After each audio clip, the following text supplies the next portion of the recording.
Now, before I get into this, my name is Lylan. I'm 20 years of age and currently live in the city of Ansfield. Okay, now let me continue. It was Friday. A rainy, dark Friday. I had just left school, but due to bad grades I had to stay an extra 10 minutes in class. And thus I missed the bus. And I can tell you, I was less than pleased. I lived in the country, but went to school in the city of Ansfield. A big city bordered with countrysides and woods. No one would go near the woods because there were 7 murders the year before. 7 corpses were found, together with slit throats. And now, here's where it gets weird. All of the corpses were bound with rope, made of human hair, and had words carved into their exposed stomachs. On an obese African man, the words Thursday and pain. On a tall, thin Frenchman, the words Sunday and greed. On a well-built American, the words Wednesday and loneliness were messily cut. On an average-sized German man were the word Saturday and Tyrant. The elderly Swedish man had the words Monday and wisdom. Now this one was different. He was a middle-aged Russian war general.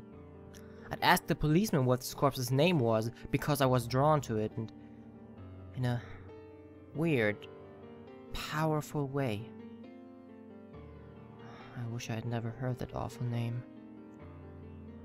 The name was Nikolai Johann Smithersson Parmitsvave.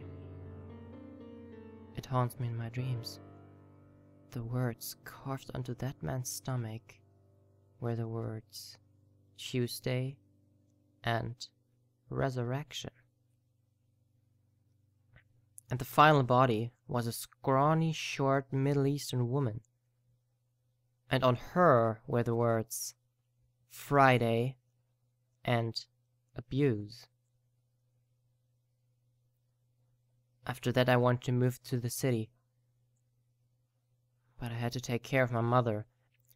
And what kind of son would I be if I just left a 62-year-old disabled woman in the middle of nowhere? We live a 2-hour bus ride from the edge of the city. It's been 2 weeks since the thing happened.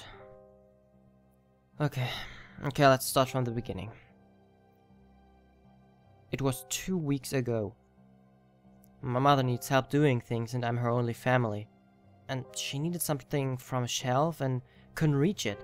So naturally she called for me. But this time it was different. She sounded dry and deep-voiced. It gave me the creeps, so I pretended I did not hear her.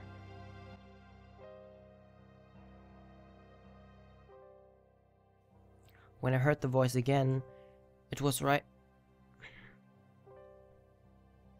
This time, it was right next to my ear. I could feel her breathe and spittle. I flung around and saw nothing.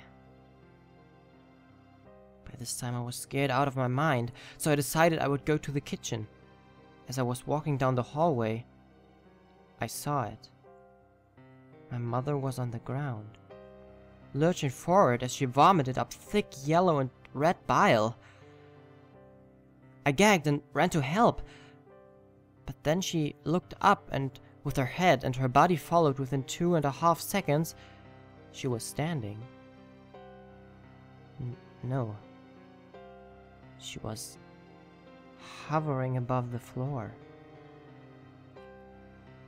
Her eyes had veins of silver, blue, and purple coursing through them.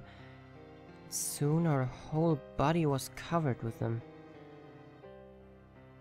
I was paralyzed with fear. My mother's body wrenched in a horrendous way and split in two. Inside of her was a fetus that aged at unnatural speed until it was an old man. Oh God, I stuttered. The man was one of the murderous victims. He was the Russian general. I know who you are, I told him. Is that so? He asked in a thick Russian accent. Your name is Nikolai Johann Smithrason Parmitsvave. My voice warbled as I said this. Aye, it once was, but now my name is Hades. Delta Hades. And I am your God, he said loudly. And then, well, I passed out.